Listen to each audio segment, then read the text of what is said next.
Good evening and welcome to the syracuse.com debate in the race for the 22nd Congressional District in Central New York. I'm Chris Baker, an editor with syracuse.com and the Post-Standard, and I'm here today with the two candidates seeking to represent Central New York in the next United States Congress. Those candidates are New York State Senator John Mannion and our current congressional representative, Brandon Williams. Congressman, Senator, welcome. Thank you for taking the time tonight. Thanks, Chris. Glad to be here. This race promises to be one of the most watched in the nation. It's a district that both Republicans and Democrats have identified as critical to winning control of the House of Representatives. It will determine who represents all of Onondaga and Madison counties and parts of Cayuga, Cortland, and Oneida counties in the federal government for the next 2 years. Tonight, we'll cover topics of local and national interest in an effort to better understand where each of the candidates stands on critical issues and to draw distinctions between each man's record and leadership style. We're broadcasting live tonight from the SI Newhouse School of Public Communications at Syracuse University, which has once again partnered with us and offered space and resources to host this exchange of ideas ahead of next month's election. Speaking of the election, early voting begins Saturday, October 26th, and Election Day is Tuesday, November 5th. To learn more about where and how to vote, visit elections.ny.gov. We'll start the debate with opening statements from each candidate, then move on to the question and answer portion. Each candidate will have 90 seconds for responses and time for rebuttals at my discretion. We flipped a coin to determine who begins. Brandon Williams, you will go first. The floor is yours. Thank you, Chris, and thank you to syracuse.com for hosting this important event. And thanks especially to the students that are here at the Newhouse School that are putting on this production. My name is Brandon Williams. I currently serve in the United States House of Representatives, representing you. 2.5 years ago, I was not in politics at all. I'm a political outsider, I'm a military veteran, and I'm a businessman. And as of Thursday last week, I'm a husband of 32 years. I ran for Congress because I'm concerned about our children. I'm concerned about their future. I'm concerned about our community, and I'm concerned about our constitutional republic.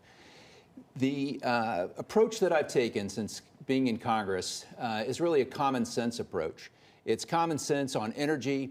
It's common sense on reining in government spending and inflation. And it's common sense on our border and support for law enforcement. Since being elected, I've brought back $45 million of project funds specifically for our communities here in Central New York. We have solved over 1,000 cases for our constituents, everything from passports to veteran affairs to problems with the IRS. But I've been focused on manufacturing, energy, and infrastructure, and I hope to get to those topics tonight. Thank you, Congressman. Senator. Thank you, Chris, for hosting. Thank you to the voters of the 22nd District for viewing in tonight, and thank you to the students of the Newhouse School, the greatest communication school in the country. I've lived in the 22nd Congressional District my entire life. I've spent my adult life in public service. I spent almost 30 years in a classroom teaching AP biology, chemistry, and 15-to-1 living environment. My wife is also a teacher, teaching at almost every elementary grade level, and she is working in the Syracuse City School District currently as a curriculum instructor. We have dedicated our lives to this community. We love this community, and I left the friendly confines of a job that I loved, the greatest job in the world, because I watched the political dynamic that existed in this country, and I couldn't simply watch it anymore. So I ran for state senate, and I feel like I am a good reflection of the district in serving this community. In that time, I protected a woman's right to choose. I've fully funded the foundation aid formula for our public schools and expanded universal pre-K into the area. I provided funding to expand child care opportunities, subsidies, and also for child care to growth. And I'm proud to be the co-prime sponsor of legislation, which is green chips legislation, which tied in to the Chips and Science Bill, bringing Micron into this district. Thank you both. We'll get into some questions now. Brandon, the first question will go to you. It's about the economy. Rising prices and economic unease remain among the top concerns for voters heading into November. Brandon, when you first ran for office 2 years ago, you made this a central piece of your campaign. Republicans have held control of the House since 2022. What have you and your party done with that majority to ease economic woes? Well, I think we all know that for the last 3.5 years, under the Biden administration and what's called the Biden economy, we've had record inflation that has been driven by a series of really bad policies. Mostly, it comes from bad energy decisions that we've made. I'm the only nuclear engineer in Congress. I have thousands of hours supervising the operation of nuclear power plants. We have to make common sense energy decisions because it's priced into everything that we buy. It's also about reining in government spending.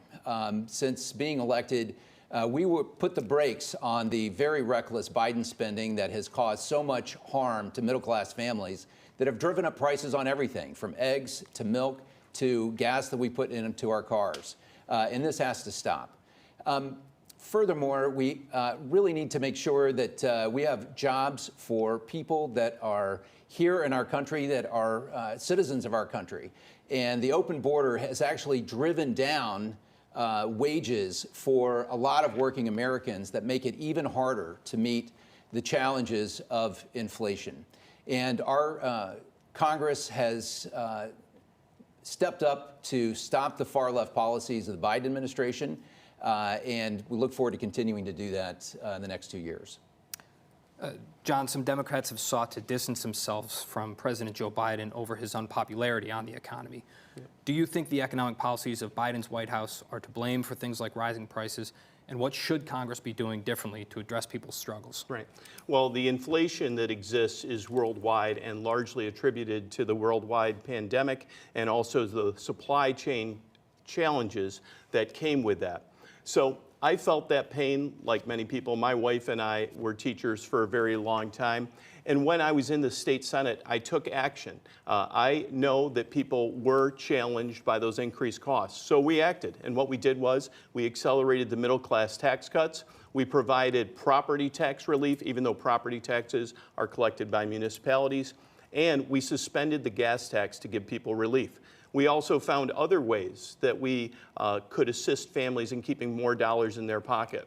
And one of those ways was to expand universal school meals so that more school districts, the entirety of that school district, all students can come get breakfast and lunch at school. The schools are already preparing those meals. So that keeps some dollars in growing families' pockets. We also just recently passed the child tax credit in the state. We must respond as elected officials.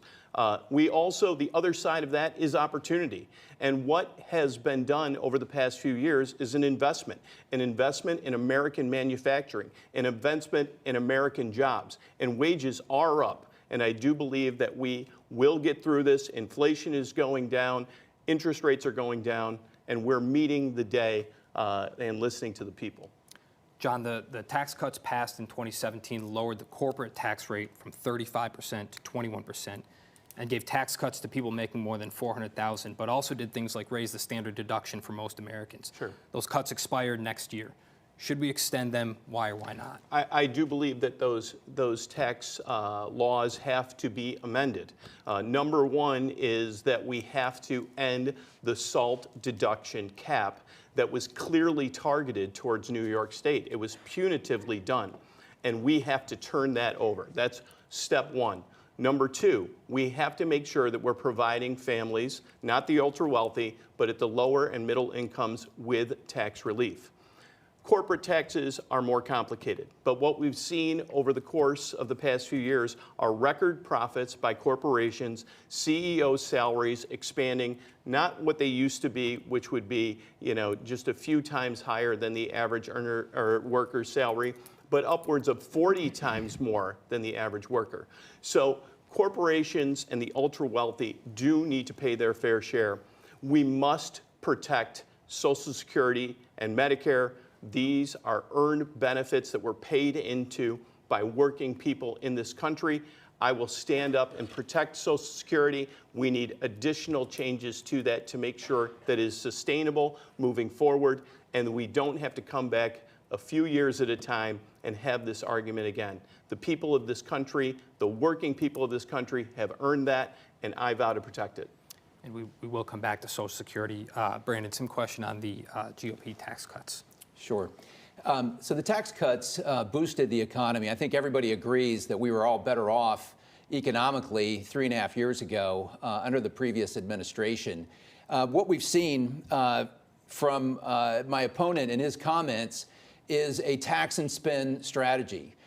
You notice that his way to boost your bottom line and to reduce inflation is to give you special benefits that also come out of your tax dollars. I think the tax cuts actually stimulate the economy, provide more growth, more jobs, and they certainly worked. And we saw that just 3.5 years ago. In regards to the SALT cap, I agree. It should be adjusted for inflation because the SALT cap is now creeping down into middle-class homes and on middle-class families that was never intended to do. And particularly in a high-tax state like New York State, and my opponent knows all about that because he's part of the Albany system that has given us these high taxes, the SALT cap needs to be adjusted to account for this inflation. In terms of Social Security, I know we'll come back to it, but I just recently, a couple of weeks ago, crossed the aisle and signed a what's called a discharge petition on the floor of the House of Representatives for the Social Security Fairness Act that restored benefits to public employees, including fire and police personnel as well, John, as retired school teachers. Okay. So you would support extending the Correct. The tax cuts. Okay. Yes. And just to clarify, you would adjust but not end the SALT cap? I would adjust it for inflation. Okay. Follow up on this, and Brandon, we'll start with you. Donald Trump has proposed cutting the corporate tax rate even further to 15%. Kamala Harris has proposed raising it from 21% to 28%, which is still lower than the 35% it was back in 2016.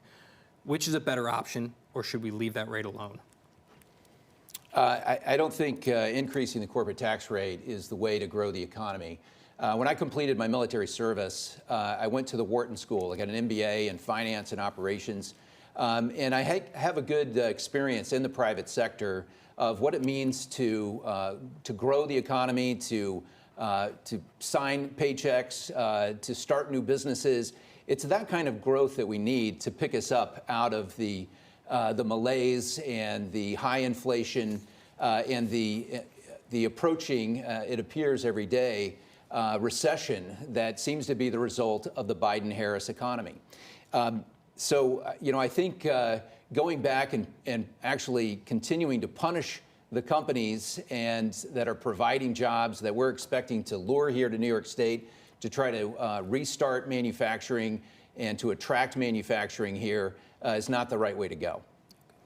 John, same question.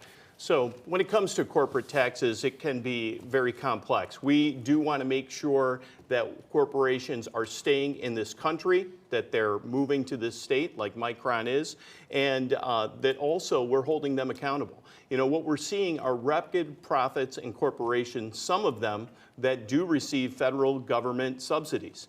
And a lot of the time, those profits are not transferred to the workers. Often corporations are cutting benefits for individuals, including health insurance. So what we have to do is make sure we hold them accountable. A lot of these profits end up going into stock buybacks, and some of the profit comes from price gouging. So we have to look at corporate taxes carefully. And it's not as simple as just cutting or raising them, but what we do want is an investment in this country. We do not want an investment in the investors of that country. The people that are doing the work, the hardworking people that lead to those corporation successes, we want to make sure that we support them. I'd like to change gears and talk about abortion. Brandon, we'll start with you on this question. We know both of you have strongly opposing views on abortion. Mark Weiner this morning wrote a story about those views in a story on syracuse.com. Brandon, you've pushed back against claims that you would support a national ban on abortion. How do you think your position has been misrepresented? You know, it's hard being in politics because my My opponent has consistently lied about everything I've said about abortion. I've been very consistent from the very beginning. I'm pro-life, but I support 3 exceptions for abortion, which include life of the mother, rape, and incest. All terrible events. No reason to compound trauma with trauma. I have also stated, again, from the very beginning, that I will not support a national ban. Abortion was allowed for in law in New York State in 1974, has been the law of New York State for 50 years, and it's not going to change by the federal government. That was actually what the court decided, and it's for the people of New York State to decide. The fact that we end up, in this environment where brazen, bold lies can be told is very concerning to me. So my stance on abortion has been the same from the beginning. I've also championed programs that support adoption and also have supported legislation to extend the child tax credit. John, what's your justification for the claims you've made in your ads about your opponent regarding a nationwide ban? They're backed up. They're backed up by facts. They're backed up by his votes. They're backed up by his statements. My opponent cannot be trusted when it comes to protecting a woman's right to choose. True, in this state, preemptively to the overturning of Dobbs, we protected a woman's right to choose. We protected those providers to make sure that women can provide those services. But what we've seen across this country is a deterioration of those rights. 22 states, women cannot receive abortion care, and in about 11 or 12 of those states, there is zero access to abortion. My opponent is a part of the Republican Study Committee. When Roe v. Wade was overturned, he made a statement that it was a monumental victory. If it's a monumental victory to take away a woman's right to choose, then I don't believe you understand where women are and their supporters in New York 22. This is not a states' rights issue. This is a woman's rights issue. Just to follow up, again, his only attack here is to lie about everything that I've said. And it is, in fact, what the courts decided was a states' right issue. I've laid out what New York State's policies are, and nothing's going to change in New York State, regardless of which one of us, either one of us, are elected. And it's very disingenuous, and it's playing on the fears of women. And I got to tell you, women don't like being lied to, John, and you really should take note as you make these false statements. 30 seconds, final word, John. Part of the agenda and the legislative priorities of the Republican Study Committee and the Conservative Party is a national abortion ban with no exceptions. A follow-up, and I'd like to give just 30 seconds for this question. John, we'll start with you. Would you vote against laws that punish women or doctors who cross state borders to perform or receive an abortion? So in New York State, we have already protected women that come to this state and doctors to be able to provide those services with those laws. So if I go back to your question, depending on how it was asked, what I would say is I'm going to protect the women that travel to the state. I'm going to protect the providers that provide those services. And additionally, we have protections in this state when doctors send abortive medication or contraceptive medication out of state. They have those protections, and every physician in this country should have those. Brandon? You know, we have a federal system, and each state has certain rights. So we're certainly not going to go after doctors in other states that, that are performing these services. So I don't know where that attack comes from, but that seems disingenuous to me. That's not how America works. Well, there have been proposals that would I'm sure punish people who cross state lines. I'm sure there's proposals, but that's not how our federal government is set up. So. Okay. Let's move on to housing. And John, I believe we'll start with you on this question. There's an urgent demand for good housing in central New York that's caused prices for new home buyers and renters to skyrocket. And there are concerns we aren't building enough new housing fast enough to meet the demand that will come with Micron and a growing economy. What would you do in the House to help increase the supply of homes of all kinds, or to bring down the cost of rents or home ownership? Sure.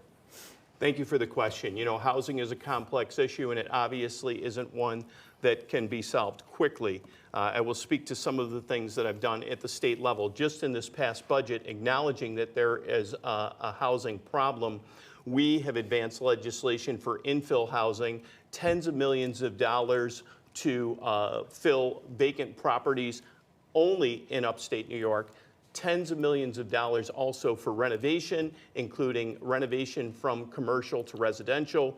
Additional dwelling units, ADUs, can also be legal. We need this housing. We need affordable housing.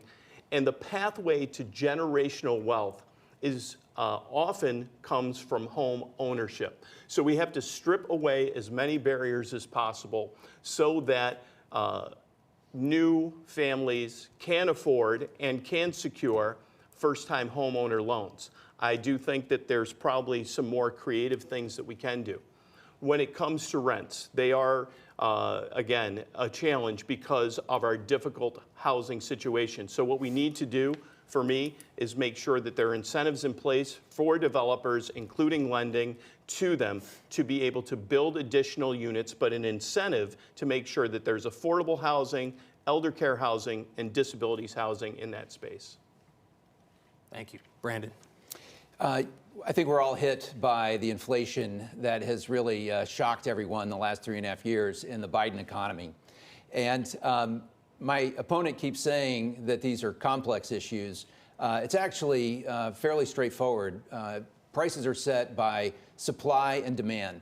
And the problem that we have, particularly here in New York State, is that there are so many regulations that it's very difficult to build new housing and to build affordable housing like we've done for a very long time. It used to be that if you had a good job coming out of high school and a few years in the trades, that you could be able to afford a starter home. And increasingly, that is out of reach, and especially so for the last 3.5 years. We've just seen the horizon for young people to be able to get into a house and afford a house get further and further out. You know, more government involvement in housing actually leads to more government control, higher housing prices, and less availability. That's always the case when there's more government. Now, since I've been in Congress, I've been able to champion actually some important housing issues here in central New York. One is part of the East Adams development, $10 million there in central Syracuse, as well as a $50 million HUD grant that I championed along with Senator Schumer. Thank you both. Brandon, we'll start this next question with you. I'd like to talk about money in this race. More than half of your donations have come from outside of New York, many of them from Texas. Why aren't you turning to central New Yorkers to financially support your campaign? And does this mean you're beholden to people who are not in our community? So politics, as I have learned, because I'm new to politics, completely new, there's a lot of money required. I think, as you said in your introductory comments, Chris, that this is a national race. In fact, some people view this as the most competitive race in the country. And because of that, it's going to attract, national resources, and it's going to drive a lot of the spending and advertising that you've seen. And so because there is so much at stake, it is completely true of myself and also for my opponent that there is a lot of money pouring into this and every other competitive House seat in the country, even more so in the Senate seats. So I think my fundraising represents a significant amount of investment from New Yorkers and from people in central New York, as well as people that are concerned about the direction of our country nationally. And that is true. That will always be true in this very competitive seat of New York 22. There's nothing different about my campaign as anyone else's. John, Democratic groups have poured money into central New York so far with negative ads against your opponent. How comfortable are you with super PACs putting their thumb on the scale in this election? First of all, I'd like to speak to the support that I have. My support is local, and if you look back at what was documented when I was approaching the primary election and where my support came from, I could have these percentages off, but I believe I had 89% of my donations were from within New York State, and 73% of the donations came from NY22. Listen, I have a coalition of support behind me, and that coalition is supportive of me. So, you know, we are going to have party investment in this race. Certainly my opponent has party investment, and in the last race, millions of dollars came in from various organizations supporting him in that race. So I pride myself on making sure that I'm at the doors, I'm on the phones, I'm talking to people of New York 22 every day, municipal leaders, civic leaders, leaders of not-for-profits, and everyday people, making sure I know what their concerns are. So I'm here to serve the people of the 22nd District. I'm not here to serve my donors, and I'm certainly not here to serve people who don't live in the district and don't live in the state. Just 30 seconds for a follow-up. You both alluded to this, but somewhere between $12 and $14 million is expected to be spent on this race from outside groups throughout the course of this election cycle. I'm curious what you would do in Congress, or what Congress should do to take that kind of big money and outside independent money out of elections. And Brandon, we'll start with you. Well, I would start by saying money isn't everything. Last 2 years ago, in the last cycle, my Democratic opponent spent over $3 million in his campaign. I spent significantly under $1 million. So I was outspent by more than 3 to 1, and I still won. And so money certainly isn't the only issue in politics. However, I think one of the things we could do is push out some of the outside spending in advertising and only allow the candidates' campaigns to spend money in advertising, 4 or 5 weeks, into the election, just to keep the crazy money being spent at the last minute out. Sorry to go over. It's all right. John? The first thing we need to do is end Citizens United. That decision allowed for a massive influx of outside dark money into our political system, and we will continue to have ramifications because of that decision. We need comprehensive bipartisan legislation to end the Citizens United decision, which is corrupting our governmental structure. All right, we're going to move on and lighten things up a little bit here. We're going to do a handful of lightning round questions. We'll go rapid fire with these. I'll go back and forth between you. I'll ask you to keep your answers to 1 or 2 words. Yeah. John, we'll start with you. What's your favorite Central New York restaurant? Possibilities. I like Palladino's Pizza. Brandon, cats or dogs? Dogs. John? Dogs. John, if you're cooking tonight, what are we eating? We're eating breaded chicken and potentially some pasta with mussels, tomatoes, fennel, and onions. Okay, Brandon? I would be grilling some chicken out on the barbecue. All right. Brandon, if neither Trump nor Harris was running for president, who do you think would be the next best candidate for the job?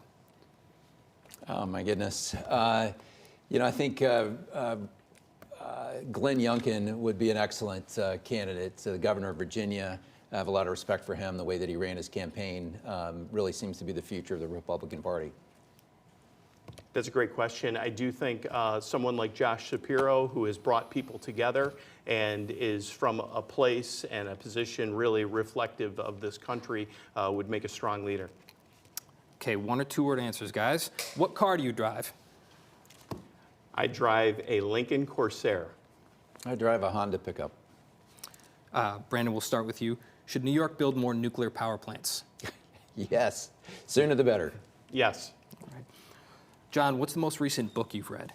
I've read Tip and the Gipper. I'm reading Grant's memoirs right now. President Grant, General Grant, Savior of the Union. Brandon, your sink is leaking. Do you try to fix it yourself, or do you call a plumber? I try to fix it myself, and have many occasions, and I know why plumbers use bad language. My wife won't let me try to fix it anymore. It's true. John, how long should the term limit be for a member of Congress? I've said 14 years. I think that's long enough to do a lot of good, but doesn't lead to a complete career. Brandon? I've signed the term limit pledge that 6 years is a good target for members of Congress, 12 in the Senate. That's always a balance between having competent people and new people, but also not giving over more power to the bureaucracy. In 1 word, and I'm going to keep you to 1 word on this one, Brandon, we'll start with you. How would you describe, first, President Trump, and second, Kamala Harris, Vice President Kamala Harris? Trump is a disruptor. I think we can at least all agree on that. And Kamala Harris is inexperienced. Trump is dangerous and Harris is motivating. John, we'll start with you. Do you own a gun? No. Brandon? Yes. And Brandon, last question. In 10 years, will America be better or worse than we are now? I actually believe this is the American century, and it will be better. There's a great future ahead of America. We just need better leaders. Better. I taught a generation of kids, and I'm inspired by them. All right. Thanks for that. We'll move on to the more serious questions again. We're going to move on to a question about gun control. And Brandon, we'll start with you here. Earlier this year, 2 police officers in central New York were killed by a man using a military-style assault weapon. Do you have any plans to restrict the use or ownership of those types of weapons by non-police or non-military personnel? If so, what specifically are you proposing? And if not, what else would you do in Congress to help stop these kinds of killings and other large-scale shootings? You know, those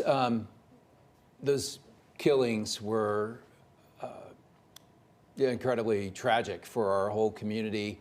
I was at both funerals, and I spent time with both families. It is really heartbreaking, all that we've gone through. And yet, New York State still has the most restrictive gun laws in the country. And it is criminals that are committing these crimes, and particularly the horrific crimes of Husak and Jensen and their murders.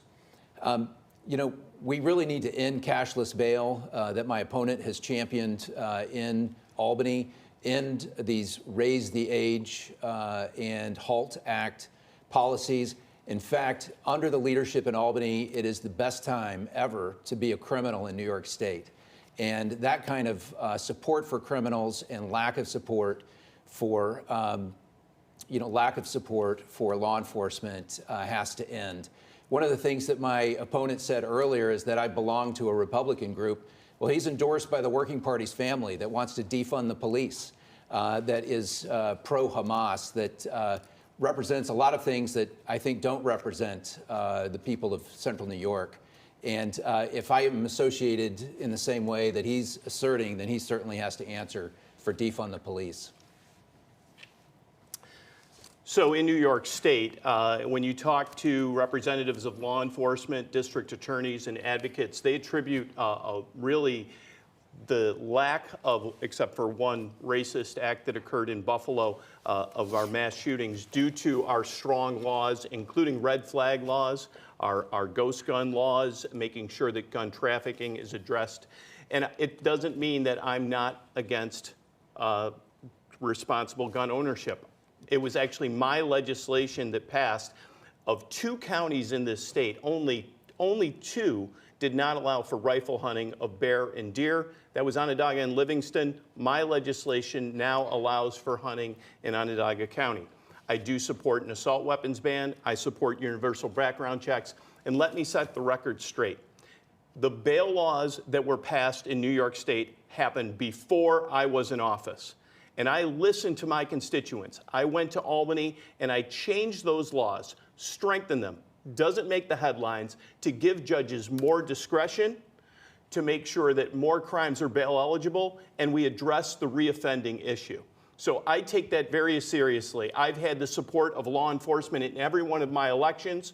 It was my legislation that created the Syracuse Regional Airport Authority, the first police force in 50 years. It is my opponent that voted against funding the police. I've funded them every time in the New York State budget, giving the municipalities every tool they need to keep our communities safe. Congressman, I'd like to give you a chance to respond to that. Sure. Well, I think the police also don't like being lied to. I talk to the police all the time, and they are incredibly frustrated with the laws out of Albany. Nobody thinks that bail laws have been strengthened in New York State. There isn't a single law enforcement officer in the entire state that's going to stand up and say that the bail reform laws are adequate for reducing crime, disincentivizing crime. This is the most disingenuous statement I've heard tonight from my opponent. John, 20 seconds last word Sure. on this. my opponent voted to cut tens of thousands of government law enforcement individual positions with one of the continuing resolution funding bills. So when we talk about supporting our law enforcement, let's support them with actions and not just words. And I've always supported them. I have family members in law enforcement and friends, and I appreciate their service. All right, we're going to change gears again. Sheridan Truly, a grad student here at the Newhouse School, would like to ask you each a question. Yes, hello. With the cost of college significantly increasing in the last 15 to 20 years, and the Supreme Court shutting down Biden's student debt relief plan, do you support federal action for student debt relief? If so, what would that relief look like? And if not, how do you plan to support a generation struggling with student debt? So I thank you for the question, and what I think we would all agree on is higher education is too expensive, and it is a barrier in this country to pursue anyone's dreams or their goals. I will say at the state level, what we can do in our public ed, higher ed institutions, and we have done, is to keep tuition costs frozen. We also have increased the amount of TAP that's available to individuals and the Excelsior Scholarship. But not everyone goes to a public institution. So we do need, and I do agree that there should be some loan forgiveness as it comes to these student loan costs.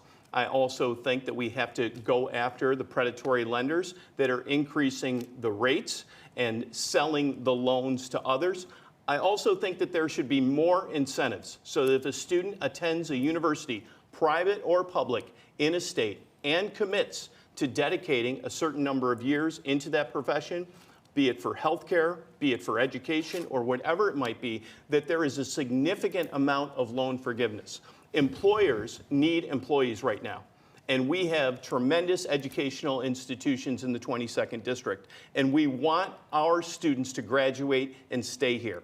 So yes, I do support a level of loan forgiveness, including cost-free community colleges, but also let's keep our graduated students in this state.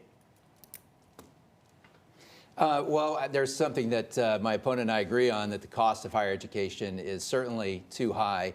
In fact, I have sponsored legislation, federal legislation, to cap the interest rate of student loans at 3%, and that certainly would be very significant. The truth is, this isn't loan forgiveness. Just to be clear, and I have a finance, master's in finance, this is loan transfer. And this whole scheme of the Biden administration trying to buy votes is actually transferring these loans onto the middle-class taxpayers. And we have heard from constituents that they just simply don't agree with this kind of transfer. It's not forgiveness as if it magically goes away. It actually is transferring to middle-class taxpayers. One of the things that I've also championed is a reform to the Pell Grants. Again, agreeing with my opponent that supporting our community colleges, more affordable choices, including the trade schools. One of the reforms we've made in legislation is that Pell Grants, instead of just going to really expensive schools, in fact, it is taking away from schools that have the highest per student endowments and making Pell Grants available to trade schools, to community college, two-year programs, not exclusively just for the four-year degrees. And so there's a lot of action that we've taken. I'm on the Education and Workforce Committee and have been very involved in this. Thank you both. And Sheridan, thank you. Thank you. I'd like to talk a little bit about Micron. And Brandon, we'll start with you on this question. The Micron project has been slow to get off the ground in Clay. How would you use your power in Congress to support the project and make sure it delivers on the huge promises that have been made to this community? Sure. You know, since getting elected, I have been a strong champion of the Micron project, and I want to just start by congratulating County Executive Ryan McMahon on the incredible job that he's done of landing this amazing growth opportunity for Central New York. It's historic. It's historic in every sense, both for our region, but also for the nation. Of course, I come out of the tech industry. I have long experience with tech companies, understanding their business, what's important to them, what their timeline is. And I've kept that in mind as I've engaged with Micron at the highest levels. I've been out to Boise and visited their facility and have done everything possible to help champion the project, which includes meeting with the Army Corps of Engineers on a regular basis, telling them how important this is, pushing them in every way possible to get the permitting done. I've been working across the aisle and also with Democrat members in the Senate, in the U.S. Senate on permitting reform. We've had several proposals that we've tried to attach to different pieces of legislation to get this streamlined and pushed through. And quite frankly, it has been stymied by the majority leader in the Senate on 2 separate occasions. And so there's only so much that we can do to try to push this forward, and I've used my office to do that at every opportunity. John. I lived in central New York my entire life, and I watched the job cuts and companies leave in the 70s, 80s, and 90s. Carrier, New Venture Gear, the closing of Griffiths. Those were challenging times for us. So what we did was we reimagined our economy, but we watched a lot of people move away. A lot of my friends moved away when we got out of school. But what has changed in our economy is that we have positioned ourselves in a great place. We produce lots of clean, carbon-free energy out of the region. We have fantastic public schools and higher ed institutions, and we have more clean, accessible water than almost anywhere else in the world. But we also have great tech manufacturers. So I was proud to be a part of this, and I'll get to that. When we passed the Green Chips legislation in Albany, which I was a co-prime sponsor of, which ties into the Chips and Science Act, which would not, without that piece of legislation at the state level, would not have allowed a company like Micron to move into New York State and with the largest private investment in the history of this country, transform it. But my opponent went out of his way to write a letter to the editor calling this corporate welfare. And what that says to me is he did not feel what I felt. And that's why I worked diligently to make sure that this piece of legislation got through. And just a few months later, the 6-letter word Micron was coming out of everyone's mouth. I'd like to give you 30 seconds to respond to the, specifically to the letter to the editor and your position on the CHIPS Act there. Sure. So as I've said, since being sworn into Congress, everything I've done is to support Micron. But I tell you one thing that we get tired of is hearing politicians talk out of both sides of their mouth. Just a few moments ago, my opponent was complaining about government subsidies for corporations and that was the cause of inflation or the reasons for the to evaluate the corporate tax rate. And in fact, a $6 billion grant from the federal government to a profitable corporation is corporate welfare. It just happens to be in our district, and I'm being a champion for it. So let's not talk out of both sides of our mouth. That incentive was a state incentive to buy into a federal program. And if we didn't have that state incentive, Micron would be talking about moving to Albuquerque or Austin or somewhere in Ohio. But they're not. They're coming right here to my hometown. And we can thank Chuck Schumer for that and Governor Hochul. Let's talk about Social Security and Medicare. John, we'll start with you. Both of you have said that you would fight any proposal to reduce Social Security or Medicare benefits for seniors. Both programs need changes to remain sustainable over the long term. It's one of those issues that few politicians actually are able to tackle. If elected, name one tough decision you would make to ensure both programs remain viable over the long term. Sure. Well, I'll say this. We must protect Social Security, and I would sign on to the Protect Social Security Act. We have to make sure that it remains sustainable. There's some things that we absolutely can't do. We can't raise the retirement age that has been proposed. And we have to make sure that we have a significant cost of living adjustment for individuals. There's a few ways to do that, and there's legislation out there to do it. But one thing that makes perfect sense is when we talk about income levels and the cap at which individuals pay in, right now it is in the 160, 170,000 range, and it incrementally moves up. But this country has provided many with tremendous opportunities, and they should continue to pay above that level. So the proposal is to raise that cap. The ultra-wealthy can pay their fair share. And as working people, regardless of income, have paid in to receive this benefit and live a dignified life into their older years, let's raise that cap. It has to be significantly raised, and it should be upwards of $400,000. I support raising that cap. It's one adjustment that has to be made. So if I'm talking about the one thing that I would sacrifice for it, it would be to put an additional payment in above that $160,000 to individuals that earn an income beyond that and up to $400,000. Brandon, same question. One tough decision you would make to ensure both programs remain viable? Sure. So I've been consistent throughout my time running for office and serving in office that I would not change any of the benefits or reduce any of the benefits for Social Security or Medicare, nor change the retirement age. In fact, just a couple of weeks ago, again, crossing the aisle, signing a discharge petition on the House floor for the Social Security Fairness Act was a significant step, and against the majority of my party to do so. And what that did, it actually rights a wrong that was established in the 80s, where public school teachers, firefighters, and police officers didn't get the full Social Security benefit because there was a restriction, even though they paid into the system. And so signing on to the Social Security Fairness Act is a very important step to do that. In terms of long-term viability, which is really at the heart of your question, it really is a bipartisan issue. And there are discussions, for example, in the Problem Solvers group that I'm a part of, and also in Main Street Partners, to be looking at bipartisan conversations to address that. But it's got to happen from both sides of the aisle.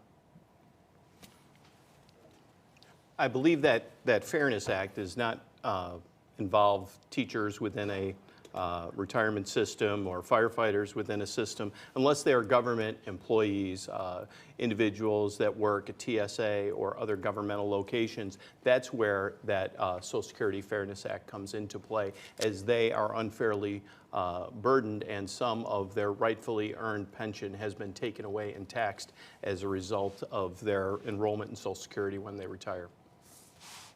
Okay. Brandon, any final response to that? Okay. Let's move on. I'd like to talk about poverty. Brandon, we'll start with you on this question. Syracuse has struggled for years with some of the highest child poverty in the nation and some of the country's worst overall poverty. In your opinion, why hasn't government been able to solve the problem, and what's your single best idea to help solve it? Poverty is a persistent problem and often a generational problem. And we do have acute poverty here in, particularly in Syracuse and in the 15th Ward. One of the first things that I did was to be invited to go view and visit the Syracuse Housing Authority, and to be able to walk around and get to know those neighbors, and visited several times since being elected, and have championed a number of projects for federal spending to help revitalize those areas, to get mixed income and to get better transportation into that area to provide more opportunity. The challenges of poverty, I think, go a lot of times with education. I am a champion of school choice and vouchers for, particularly in our poor neighborhoods, because they care about their children just as much as anywhere out in the suburbs. And having the choice of education to get them the very best and to give them that mobility, I think is one of the best paths to opportunity that we can have. Okay. John? So first of all, what happened in the city of Syracuse, particularly as my opponent mentioned in the 15th Ward, with the cutting through of I-81 and disrupting a thriving African-American neighborhood, we're still feeling the impact of today. So we have to be intentional. And it is about education. And what we've done is made sure that we're fully funding our schools so our kids can compete with anyone. And that includes universal pre-K, to make sure our kids are in school getting the learning that they need at an early age. Also, our city schools. You don't hear this all the time, but if you go visit each of the 5 city school high schools in the Syracuse City School District. They have unique technology programs that are leading to tremendous careers. And they are adapting to meet the needs of the Central New York technology economy, including what will be emerging with Micron. Also, we have to support non-traditional pathways. So I've been proud to almost double the funding for an apprenticeship program with the state, Manufacturers Alliance of Central New York, where individuals can earn as they learn and take on a new career. We have to make sure that we continue to move individuals towards the trades. And we have done that and supported it. Our local trades unions have filled apprenticeship programs. The stigma has been changed. That pendulum is swinging. And we're transforming lives with opportunities here in Central New York. John, we'll start with you on this next question. I'd like to talk about threats to our democracy. Donald Trump has refused to accept the results of the election he lost 4 years ago. And he's given indications that he will not accept the results if he loses again next month. His claims have been litigated in multiple courts across multiple jurisdictions, which have found no evidence of the widespread voter fraud that he claims. You've cited this as a concern, John, but what would you do as a junior member of Congress? What would you do in the event of another disruption in the peaceful transfer of power? So that's why I used the word that I did to describe the former president as dangerous. I've been in close elections. Actually, I've never won or lost on election night. Every one of my elections has gone to a hand recount or an absentee count.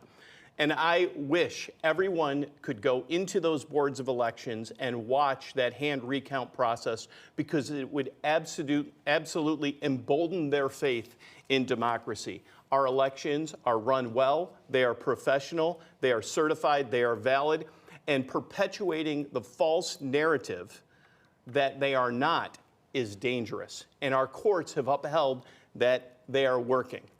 Threatening the Secretary of State in Georgia, assembling a fake slate of Electoral College electors is beyond belief that this is happening. So what would I do? The first thing I would do in Congress is I would put my name on the John Lewis Voting Rights Act, which will protect our democracy in many ways, but there's other things that we need to do as well, of course. And one thing that we cannot do as elected officials, as leaders, is perpetuate the false lie. You do not hear in the midterm elections, in the primaries, you never hear about widespread voter fraud. You only hear about it when Donald Trump is on the ballot.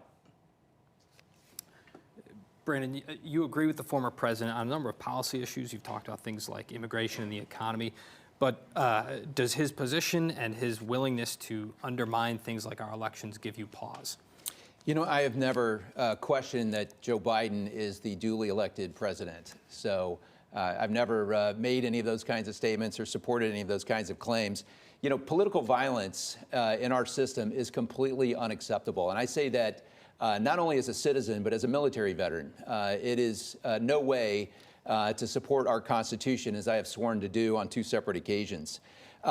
In fact, just a few months ago, on July 24th in our nation's capital, pro-Hamas protesters were violently attacking police just a few blocks away from our Capitol building.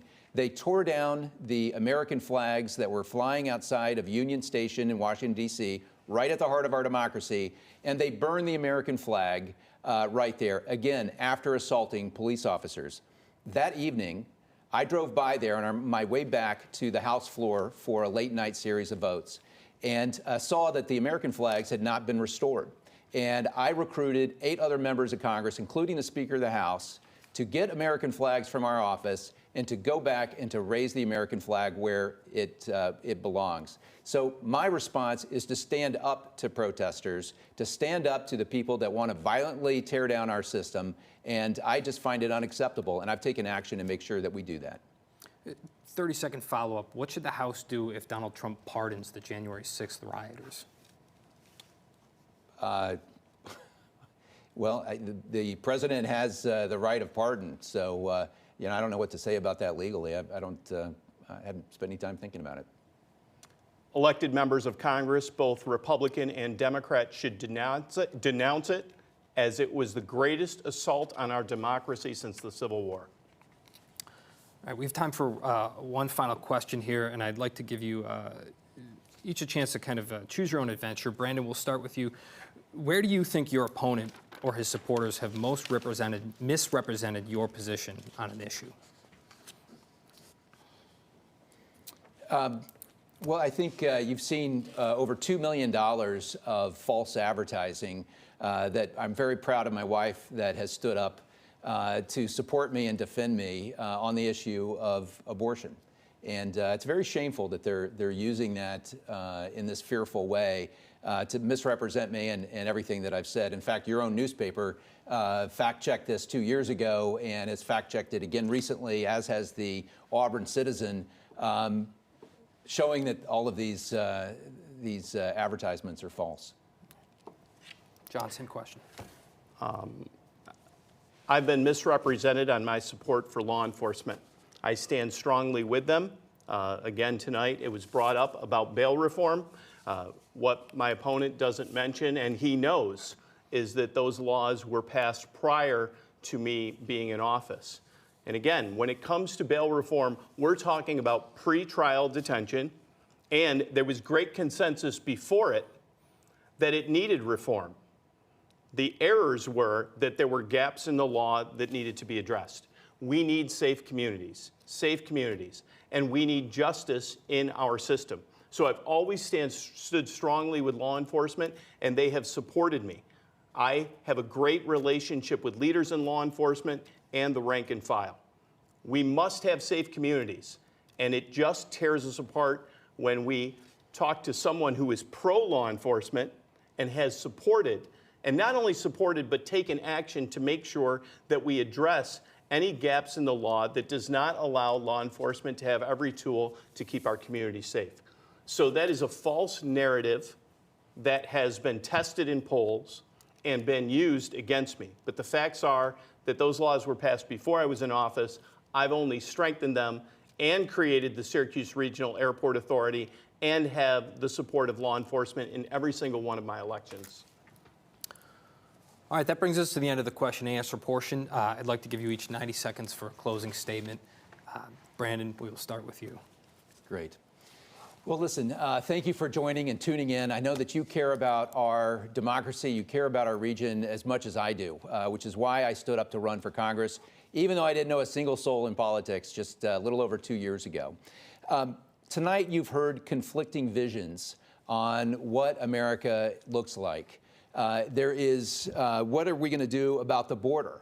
What are we going to do about inflation? And what are we going to do about crime?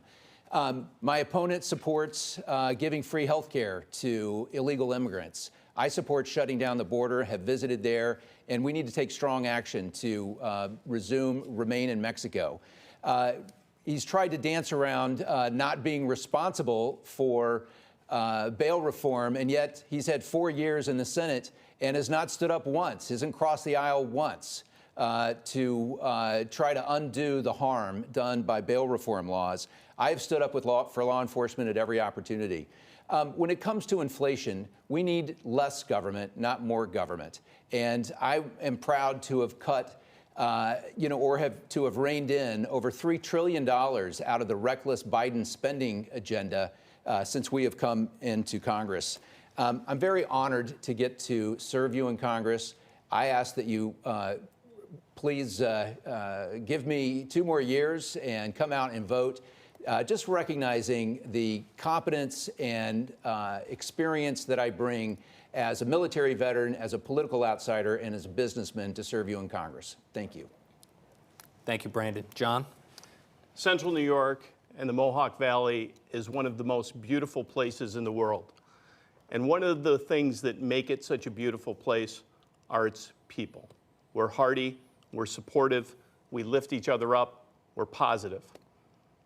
I taught in a classroom for almost 30 years, and I left a job that I loved because I simply could not watch 16-year-olds that I had taught for a very long time watch the 2016 presidential election.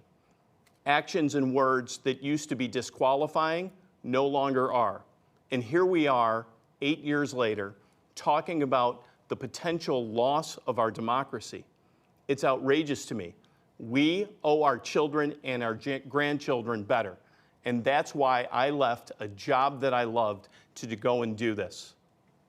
I'm proud of the work that I've done in the state to make for a more equitable and more just country, to make sure that there is opportunity for everyone. When something occurs, we must take action. That is where government can come in with relief for the high costs of higher education, to make sure that people have accessibility and affordability in healthcare. But the number one thing we absolutely must do in this country is preserve our democracy, come together, and make sure that we live out the true American dream that our ancestors promised us and we have to promise our kids. Thank you. That's all the time we have today. I'd like to thank Brandon Williams and John Mannion for joining us, and to the Newhouse School at Syracuse University for hosting us tonight. I'd also like to specifically thank all the students and staff here at the university who helped make this possible. A reminder, both candidates are running to represent the 22nd Congressional District in the next Congress. The election is Tuesday, November 5th, and early voting begins Saturday, October 26th. You can find complete coverage of this race, the issues, and the candidates on syracuse.com. And stay with syracuse.com on election night for live results and coverage from that evening. Lastly, be sure to get out and vote and make your voice heard in the election. Thank you and good night.